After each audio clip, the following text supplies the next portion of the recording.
They told parents that heavy metal would steal their children's souls. They told churches that distortion was a gateway drug to demons. And somewhere in the middle of that fear, an unexpected counter-movement was born. Loud, defiant, and unmistakably Christian. Watch until the end, because the real reason this movement existed only becomes clear when the panic collapses. And the gospel starts to be played louder than hell. In the 1980s, panic spread faster than facts.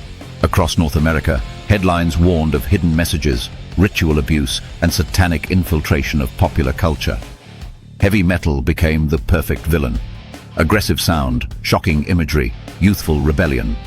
Bands were accused of corrupting minds, encouraging suicide, and acting as recruiters for occult networks. Careers were stalled, albums were pulled into courtrooms, and tragedy was often explained, not by psychology or circumstance, but by records on a teenager's shelf. But here's backlash. While some Christians were burning records, others were plugging in guitars. To understand that reaction, you have to understand the Satanic Panic itself.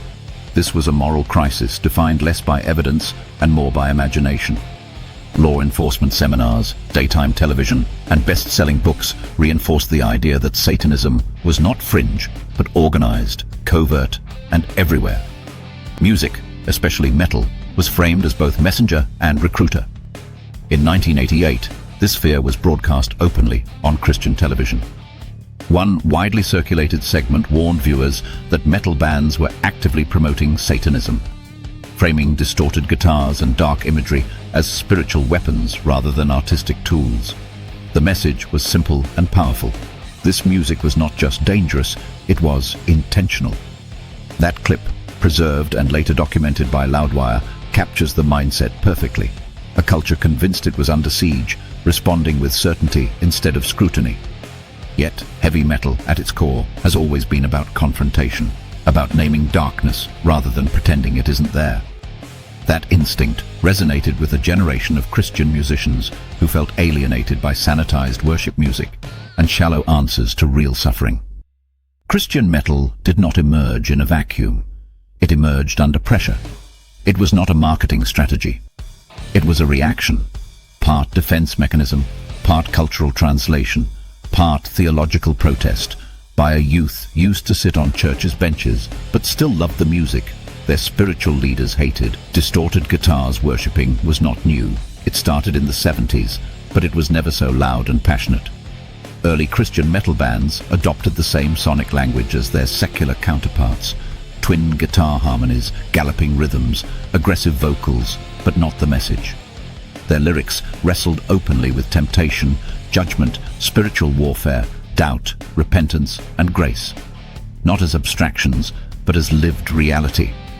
These bands operated mostly outside secular and religious mainstream, building their own ecosystem of independent labels, underground shows, and dedicated festivals.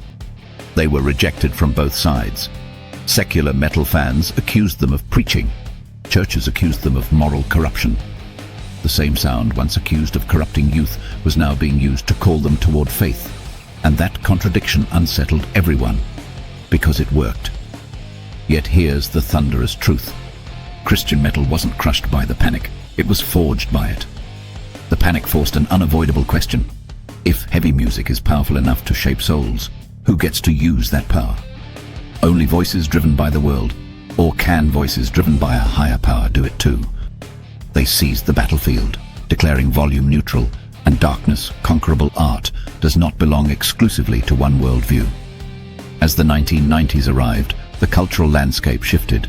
Traditional heavy metal lost ground to grunge, alternative rock, and later, new metal.